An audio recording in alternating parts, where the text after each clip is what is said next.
Good morning, class. This is our reading assignment for Tuesday, April 28th.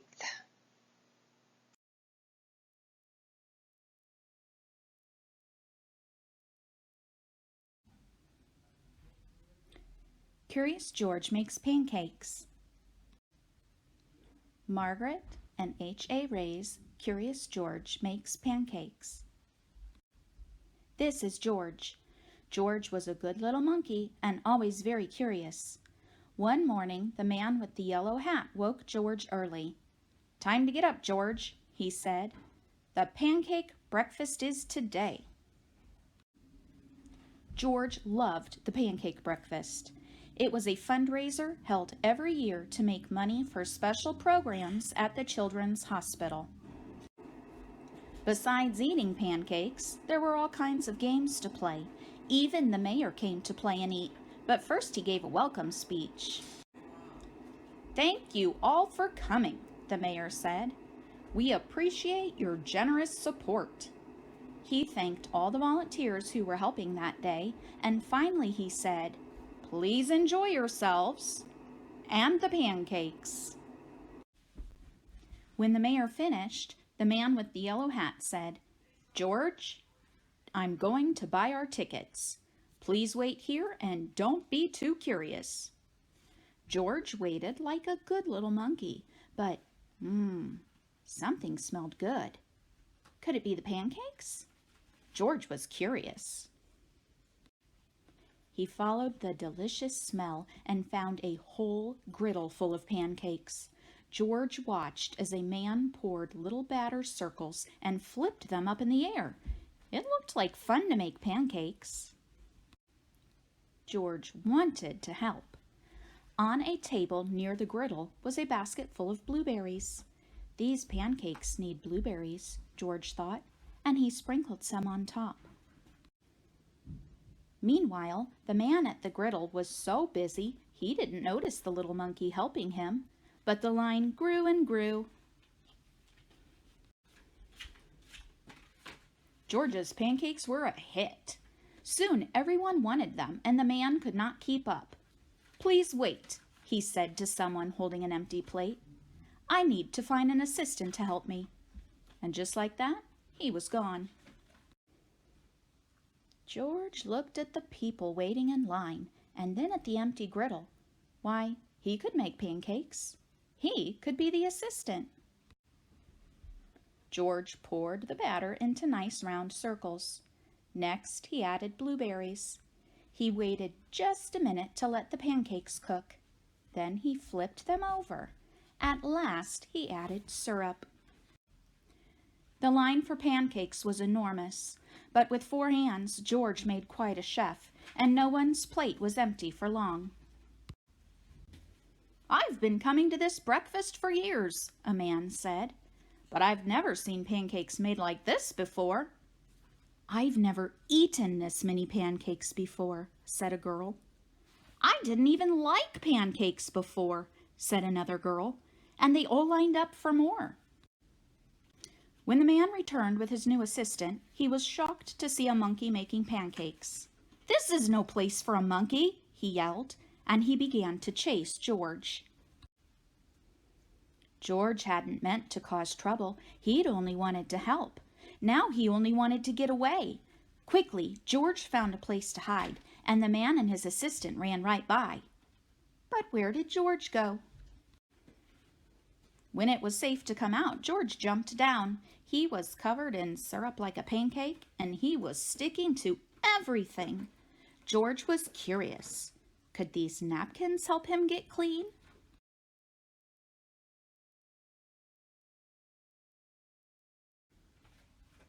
No, the napkins only made it worse. What George needed was some water to wash with. Why, here was the perfect thing. George climbed up. This would do the trick for a sticky monkey. George sat on the bench and splashed himself with water, but all of a sudden, splash! George was in the water. What a surprise! George climbed up again and splashed back down. He'd never been in a dunk tank before, and he'd never had so much fun getting clean. Soon, everyone was having fun, and the line at the dunk tank grew even longer than the line for pancakes. Later, the mayor came by. "I've heard all about your delicious pancakes," he said. "You've made our fundraiser a big success, and I have a special favor to ask you." At the end of the day, George got to present the money from the fundraiser to the president of the hospital. "Thanks to you, George, this has been our best year ever," she said. "Will you come back and make pancakes again next year?" George nodded, and everyone cheered.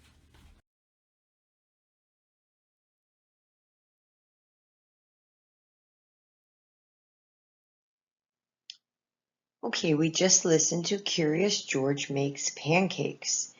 And in the story, Curious George and the man with the yellow hat went to a pancake breakfast. And like always, when they got there, the man had to tell George not to be too curious. But like always, George got curious. And this led him to making delicious blueberry pancakes. And everybody loved those blueberry pancakes. Not only did everybody love them, but he made them super fast because he was using both his hands and his feet. But like always, Curious George got caught, and then he got into trouble, and then he ended up in the dunk tank. He thought that the dunk tank was like a bathtub, so he was cleaning himself off in the water. He was cleaning the syrup off because he got all sticky from making the pancakes. But he was in there and people were throwing balls at him that made him splash into the water. In the end, everybody loved Curious George like they always do, and he and the man with the yellow hat had a great day like they always do. In fact, they even got invited back to the next year's pancake breakfast. So, I love listening to Curious George stories. They always make me smile because they always have such a good time and they always have such good adventures that they go on. Speaking of adventures that they go on, I want you to take out your journal, your notebook, your composition notebook that you use to write your stories and to draw. I'm highlighting it right now. And open up to a page close to the beginning, the next page that you have. And I want you to use your pencils and your crayons. And I want you to think about a time that you did something really, really fun with your friend or your family. But something really fun that you'll never forget, that you'll always remember. I put up some pictures up there. Maybe it was a time that somebody came over and you got dolls and you played with your dolls, or you made a really cool art project, or you made a cake, or you baked something special with your mom or your dad or your one of your family members, or you went roller skating. I just put up a couple idea pictures there, just some of the things that I've done in the past that have been really fun that I'll remember for a long time. But I want you to think of one of the times that you've had a really good time and that you remember, and I want you to write and draw that picture in your journal, and just write a word or two, how we write in class. Just say, where you went or what you did, and tell me about that time. And I'm very anxious to see your stories. And once you're done with that, you're finished with your reading language arts assignment for today. And when you're done, go to the next slide and we'll begin our language arts. Thank you, guys.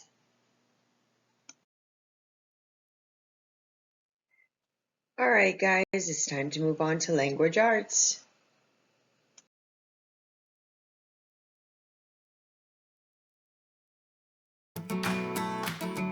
We already know that nouns are the names of people, places, things, and events. Now, let's learn how to identify singular and plural nouns. Singular nouns are nouns that are just one in quantity. One donut is singular. One dog is singular. One person is singular. One book, one bird, one pencil, one cookie. Anything that is just one in quantity is singular. But what if there are more than one? Nouns that are two or more are called plural nouns. 2 donuts are plural, also 3, 4, 5, and 6 donuts. 2 or more dogs are plural. 2 or more people are plural. 2 or more books, pencils, and cookies are all plural. Simple, yes? One is singular, more than one is plural. It's quiz time! Tell us if the picture is singular or plural. A glass of water. 2 cats. 5 fingers. 1 building. 3 pencils. 6 coconuts. 7 notebooks. 10 bottles. 1 teddy bear. 2 hamburgers. Here are the answers. Singular, plural, plural, singular, plural, plural, plural, plural, singular, plural. Like this video and click the subscribe and bell buttons below for more. All right, you should have just watched the video on singular and plural nouns. And now I want to just do a little review on that and relate it to our story, Curious George Makes Pancakes. Now, Curious George and his pancakes, they were a hit, right? George made more than one pancake.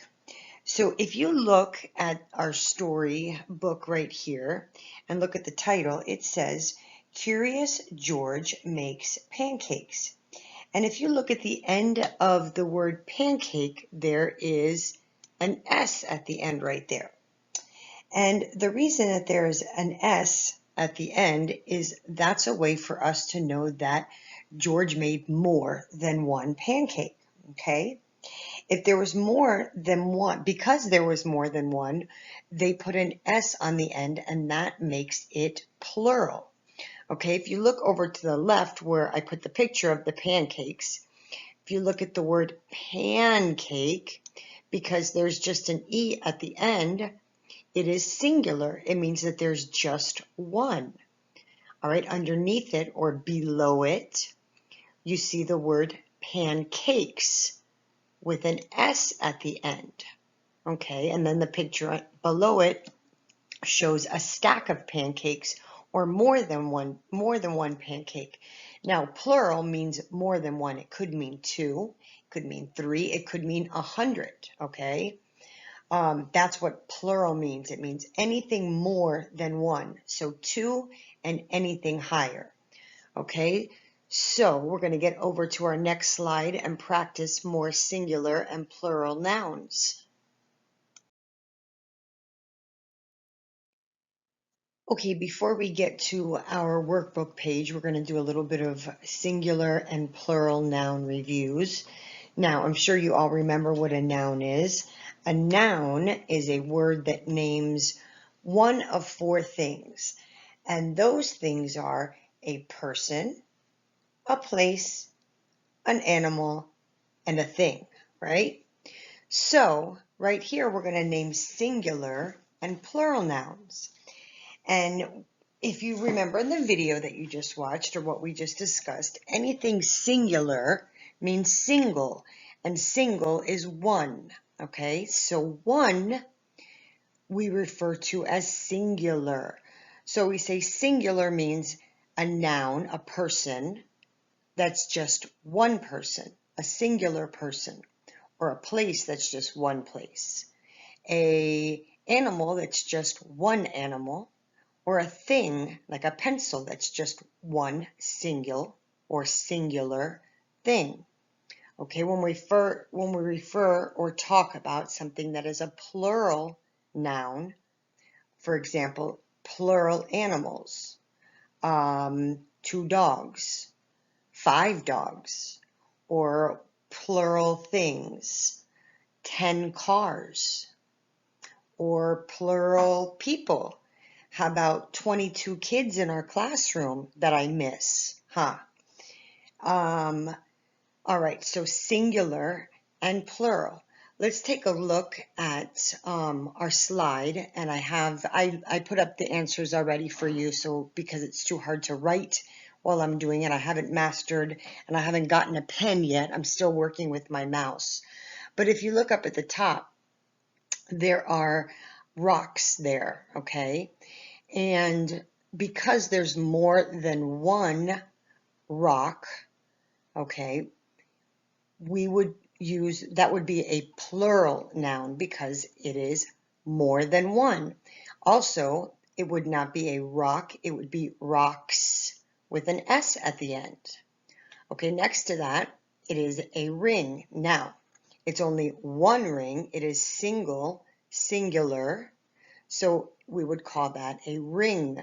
If it was more than one, we would put an S at the end and it would be rings. But that one is just a singular. It is only one, so it is a singular noun. All right, next to that, the boy has a bunch of bags, and and so that is, we would refer to that as a plural noun because there is more than one. All right, moving down below the line, right, let me get my clicker working here. All right, so right here where the dog is. All right, how many dogs are there? There's one dog, so it is a singular noun. So below it, you see the word dog, D-O-G. Because it is a singular noun, there is no S at the end. It's just the word dog. All right, now look beside it. How many cats are there? There are 2 cats. There is a more than one. There are 2 cats. So look at the word below that. You see the word cats. Okay, it's the word cat with an S on the end. Okay, that letter S on the end lets us know that there's more than one, that it's plural. All right. Now come down here, right here. Now this stack of stuff right here is called dishes. And with the word dish, if you notice, there is an ES at the end. And when we have words that end with an H, the word dish is D-I-S-H. So remember, D-I-sh. The SH makes the sh sound at the end. It's dish. Okay, but because there's more than one dish, we say dishes. All right, so that's one of those special rules. Remember I told you that sometimes when we write words that we have special rules. Okay, just like I told you about the word knife. Okay, the word knife sounds like it begins with an N, but it really begins with a K, and that K is what? Shh, it's silent. That's right. Just like the word knee. Knee begins with the letter K, and that K is silent also.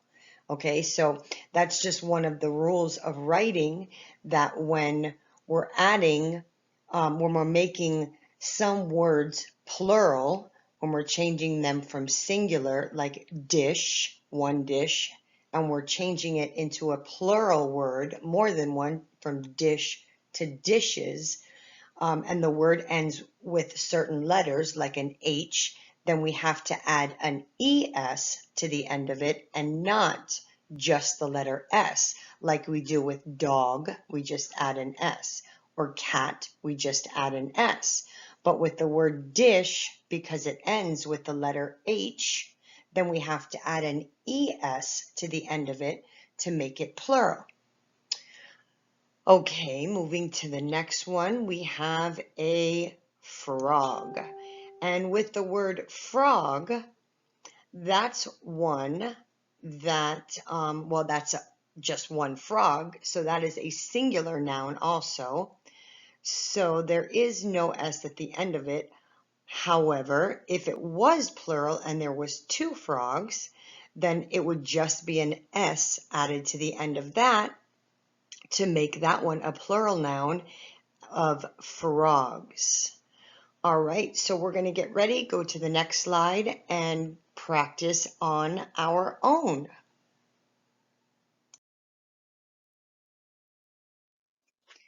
Here we are at page 72, and we are going to practice singular and plural nouns. First of all, please make sure that you have your name at the top of your page. And we are going to start at number 1. Please pause and make sure that your name is at the top if you haven't already done so. And then come back and we'll get busy at number 1. All right, what I'm going to do is you are going to look at the picture for each number, okay? And then we'll read the words after the picture, and then you will have to decide whether the picture shows one or more than one. And then we're going to, like I said, we'll read the nouns, and then you will have to circle the correct noun for each of the pictures. So you'll say whether it's a singular or a plural noun, okay? So let's take a look at number 1 and look at that picture there, okay? And the two words next to it say, let me get my pointer working again. Okay, the first one says bear. The second one says bears. Notice the S at the end. Bear is the first one. The second one with the S is bears. Please circle the word that tells about that picture.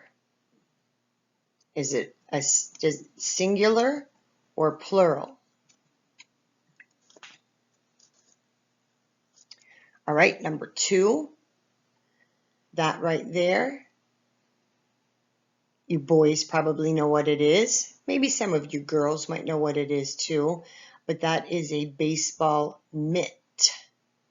Mitt, okay? So let's look at our words next to it, or beside it. The first word says mitt, second word, mitts. All right, so take a look at the picture. And which word tells about the picture? Whether it's singular or plural. Is it the first word, mitt, or the second word, mitts, with an S at the end? Circle the word that tells about the picture. All right, when you're done, come down to number 3. And for number 3, look at the picture. And again, let's read the words at the end. The first one says fox, fox. And the second word says foxes, foxes. Circle the word that tells about the picture.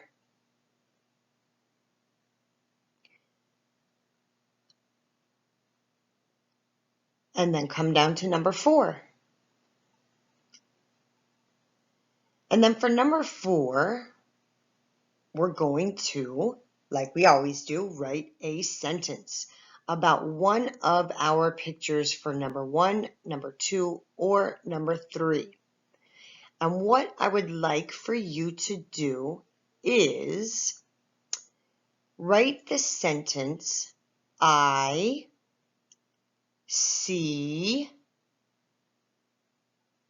and then you will write 3 bears. I see 3 bears. You can write the number 3. You don't have to write the word 3, or you can write the word 3 if you'd like to.